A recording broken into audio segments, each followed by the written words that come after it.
afternoon, everybody. Welcome to NCPD-TV, the First Watch, Pro Police News. I am Bert Eiler. My co-host is Jim Fotis. Jim, how you doing today? I'm doing great, Bert. How are you? Flippin' outstanding. Good to be Yeah, back on First Watch.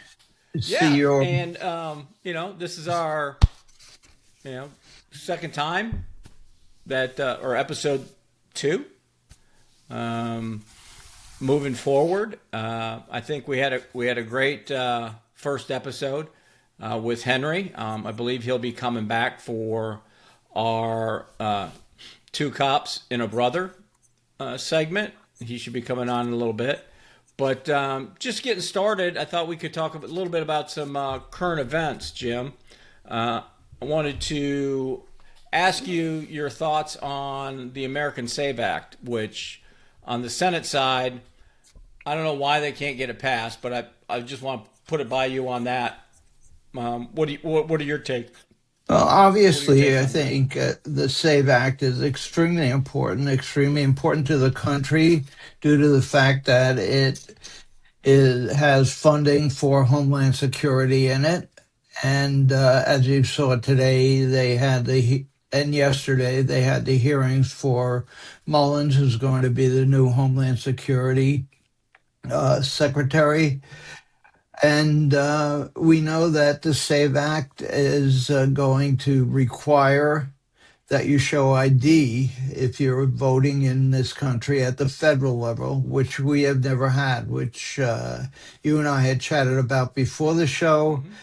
176 countries in the world, you have to show ID or some other type of proof that you are a resident of that country, and the United States has never required it. And Bert, uh, can we had a discussion. I can't believe that our forefathers never thought of the fact that we needed to have our people, our patriots, show ID before they voted. And I Yeah. can't believe that we're just coming to it now, especially in national elections. And the other fact that I believe, and I think many other people probably believe, is that you have to be a resident of the United States. You have to be a citizen and not a naturalized citizen to hold a public office at the federal level. No, I And agree I with you. think as we go forward, we're going to find it's going to meet a lot of controversy, but truly, we have to start taking care of our country and making sure that we have patriots in office. Oh, I think so too. I think Senator Mullen is a perfect example. I know that during his confirmation hearings, there was some heated arguments about his ability, but I think he's a perfect person for it. Does he voice his opinion and sometimes raise his voice and you know where people think it's not correct? Yes, but I think he can do the job. I think he's perfect for the job. And hopefully, now that he was confirmed through the committee, that the full Senate will vote to approve him and get this moving on.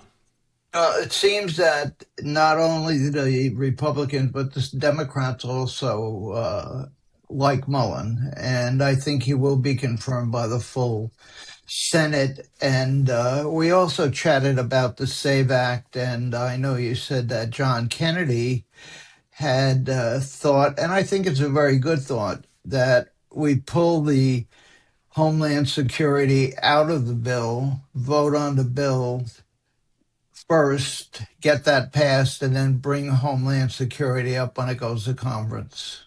Yeah, And I well, they thought were that talking was a about great idea, Bert. Yeah, well, they were he when he was talking on Fox, he was talking about appropriations. Like you could easily put it through as an appropriations, and all you need is 51%, which would be Vice President Vance as a tiebreaker.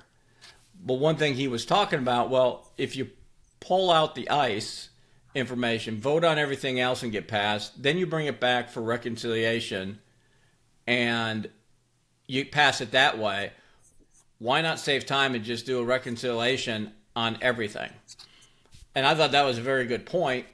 I don't know why they don't. Maybe there's reasons for it, but they need to get this passed. I mean, when you're looking at the airports, especially TSA, they're using again the government employees as pawns. I know, it's just amazing. And I never realized that Homeland Security covered, and I may be incorrect in this, but I believe I heard 254 separate agencies. It has a massive budget from obviously Border Patrol to ICE to other smaller agencies, TSAs, every airport, uh, Coast Guard. all of the traffic controllers. I mean, it's massive. I think just being able to run that is an incredible job. And all these separate small agencies, the difficulty in keeping up with everything. I think Mullins will be an incredible asset Oh, in that yeah, job. I think so too. Yeah, I think he has what it takes to go to that next level. And like some of the stuff that they were asking, or questions, like you said, we're going to enforce the laws that are there, and that's what Homeland Security is supposed to do. That's what ICE is supposed to do. Everybody's screaming and hollering about them locking people up, but they're just following the laws that Congress set forth. And I think the other issue, and I think we talked about before, sanctuary cities. If they would leave those, murderers, rapists, violent felons in jail and let ICE come and take them, you wouldn't have the problem that we have today. But if you look at the sanctuary cities, and I'll go with Minnesota, Minneapolis, and California, both sanctuary cities, and look how much fraud is there, right? They just, the gentleman, is it Nick? Nick Shirley, Right. He he's in just did a big. California right now. Yeah. He just did a big thing in California, and what I found was interesting. I'm not sure if you saw that. Was he went to an old hotel. It was kind of U-shaped, right? And inside the courtyard were Mercedes Benz, BMWs, all these real fancy cars, and it was supposed to be for hospice. And he went and knocked on those doors, and there was no one there. They actually had a couple windows open, and the room was empty. And on his sheet was like, okay, this group was given, let's say, $3 million. Nothing's there. And the fraud in these sanctuary cities and states are running rampant. Just think if they really looked into the fraud and how much money would come back to that state if they stopped it. But they don't, because to me, the Democrats are, that charitable side of the politics, like, hey, we want to give everybody everything. Um, I I find that agree with interesting. I you. think we were talking about it earlier too. The governor of New York was just on. They were talking to her, and she's asking all the millionaires, billionaires that left New York to come back because the tax base has dropped so bad that they need help paying for all these public, programs. What do you think about that one, Jim? I mean, if you were a Well, billionaire, and millionaire, would you go back to New York? Because I know you're a New Yorker, and I know you hate um, to see what's going on in New York. Because if you're a New Yorker, you love New York. So no, that's what's your again, take on that? one of the greatest cities in the world, and I love New York. I love because you could find anything you wanted in New York City. They had the best plays. Broadway was always a great place to go. But today, I mean, my daughter still lives on Long Island and does go downtown, and New Yorkers that are there, they kind of make excuses, but I wouldn't be there either. I would be out of New York if I was there at this time. And as Mendami tries to implement his new way of governing New York City, you're going to see more and more people leaving the city. And I know that he says he's trying to help the poor, All I see is the poor protesting what's going on and what he's trying to do. And he's trying to move them out of where they're living and trying to build government controlled housing. And that has never worked anywhere. I remember in Missouri, they built government controlled housing. And within 5 years, at that time, they were using copper piping. All the copper Right. piping in the whole housing project was gone. So this is not going to work. He's not going to work. But yet, during election time, we're going to see more and more people coming out and saying that saying that they're Democrats, democratic socialists, when they're actually communists trying to get a foothold in our society. All right, everybody. This is our segment of Two Cops and a Brother, starring myself, Jim Fotis, and Henry Morris, the only black man I know that had his black card taken away from him. So, Henry, why don't you dial up? We're going to turn it over to you. I know you've had a lot of Yes, stuff sir. going on, and we were going to cover some stuff you wanted to bring up. So I'll turn it over to you. Absolutely. It is awesome and a blessing to be on with you guys. Update from the road. This past week, I was in North Alabama. Irondale was actually the stop, and it was to honor Lieutenant Mark Meadows. So he was the first officer that we lost last year, 2025. Tragic. As you guys know, it's common for police officers. It's not just like you talked about in the last episode. One of the most dangerous times for you guys is answering a domestic call and the traffic stops. And you guys know this for a fact. When you're in a multiple ton vehicle, that is a dangerous weapon. Yeah. And you have to take Yes. full responsibility for what you're doing. And of course, we have laws in several states about texting, or, I mean, people are doing more than that now, guys, because of the technology. You can watch literally videos on your phone in 4K, and they're totally distracted and moving a vehicle at Yeah. 60 plus Now miles an now hour. with the the navigation Correct. So screen, you can you can actually get actually TV in the get car, Yes. TV right? on that. Yes. Yeah. But and that's why they also changed the law too, is slow down and move over, Correct. right? If there's law enforcement, and I think those are probably the two biggest cop killers in in my career as far as seeing death is your domestics and traffic stops. People think traffic stops routine, but it's never routine. You could have somebody shoot you, or you got somebody or a drunk driver not paying attention, especially at night. Because when you get drunk drivers at night Right. and those lights are going, it just kind of puts them in a trance, and they're just like, Go and toward the light. I mean However, Yeah. that's sad. not That's as terrible. many set up ambushes as in the last 10 years. So many cops that we've seen have been called to calls that were fake and Yes. set up just to kill them. And even Yes. on traffic Yes. stops, just to kill them. Yes. I know that I've seen many troopers, both in Tennessee, North Carolina, and Florida, going to the opposite side, the passenger side, rather than the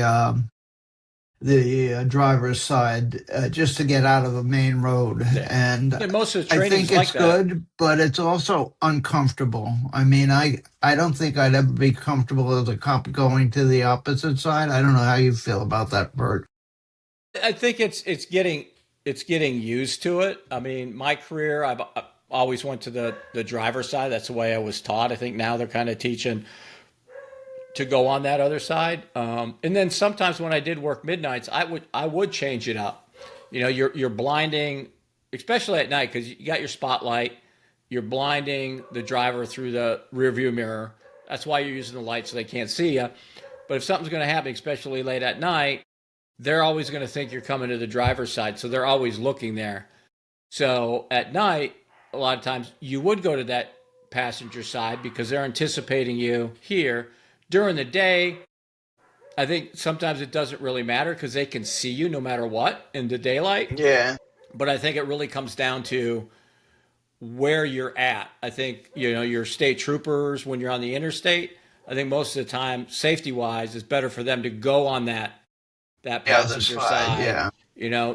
For me, if you're in the rural, in the city, but you're doing traffic where it's, 25-mile-an-hour zone in that, you're taking that safety. It's like, okay, I'm all right, because you're always blading your vehicle that if something like that happens, it will hit your vehicle first.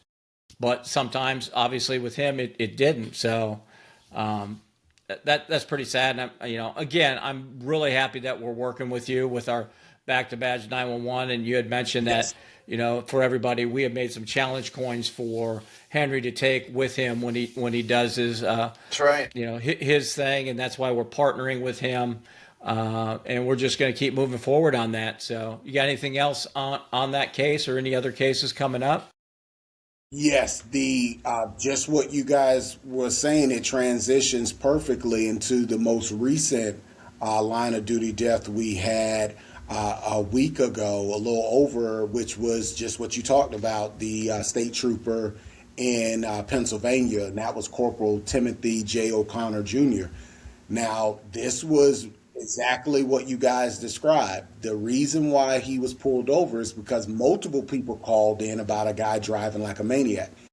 The Corporal O'Connor never got to have him open the door. He opened fire from inside of the vehicle and hit him several times. So there was never a warning. This was exactly what you were talking about, Jim. Pre-planned ambush attack. The perp committed suicide, at a little bit away from the scene after he drove off. And, now as the investigation has moved on, they realized this was someone who had been radicalized, most likely online, but he was, spewing a lot of anti-American, anti-law enforcement, police officer rhetoric for years. This was something that was building up. And now, this is another tragic situation, the 24th of the year. This is another fallen officer, looking to partner with you guys this summer to honor him. He was only 40 years old and had served 15 years with the Pennsylvania State Troopers. So tragic loss for that community. Yeah. And senseless, as it often is. And look what happens to the family, right? Yeah. You're devastated, and that's why we're trying to help on all aspects. It's just, it's terrible. So with that, we're gonna keep moving forward, and again, we'll keep going. Everybody, we could use your support. And we're going to hopefully start raising more and more money this year so that we can up our $1,000 donation for Back to Badge to $5,000 and keep upping it so we can really help anyone that is in the family of a deceased officer, give them enough money to help them get through the first few months of that tragedy. Absolutely. For now that we've covered, our fallen heroes, guys, now I wanted to focus on something we talked about. This is the idiots among us, we'll call it today. And let me share this with you guys and get your professional reaction. But this is what you guys deal with far too often, that the general public, I think, takes for granted literally what you see on a daily basis, or of course when you guys were out, what you were seeing. This may look all too familiar, or this one may be so insane you guys may have never even encountered something like this.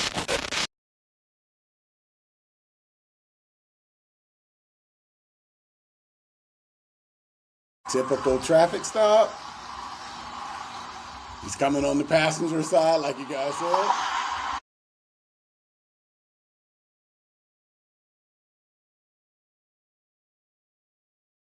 Yes. Wherever you want it. So my vehicle's just been hit. Start an ambulance. Hey. You tell me. Did to him. Hard. No, he aimed at him. Somebody ran into me, pushed my vehicle into the other vehicle, start an ambulance, need a supervisor. Here, come over here, buddy. Get out of the road. Unbelievable. Here, have a seat real quick. Whoa. Have a seat. You all right? Yeah, I'm all right. What happened, dude? I don't know, man. I've been drinking. You been drinking? Yeah, I've been drinking. Okay. And I took some weed pills. No. Anybody else in the car? Nah, it's just me. 187. Started trooper. Here, just sit down, man. Just sit Yeah, down. see, Alright. that's Driver tells me he's been not what you took some want. weed pills. Here, let me get No, my no, no. phone. Sit down, sit down. Okay. I don't want you to get hit, okay? Hey, you guys all right up in there? All right, just hang tight, okay? Can I stand up? My head's getting like... Just sit down, man. You just in a bad accident. I don't want you to get hurt, okay? You wandering around out in that traffic, somebody gonna hit you.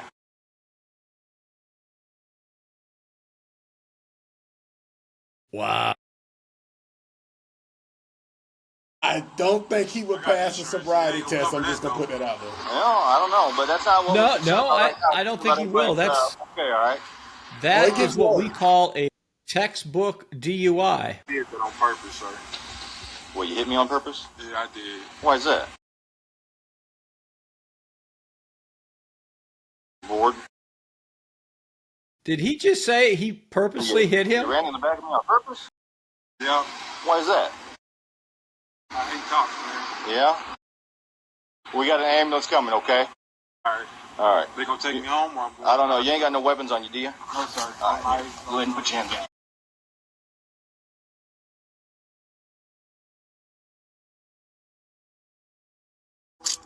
Jim is. Jim is stuck. You just went from a DUI That's right. to vehicular vehicle. You know, you could almost do what It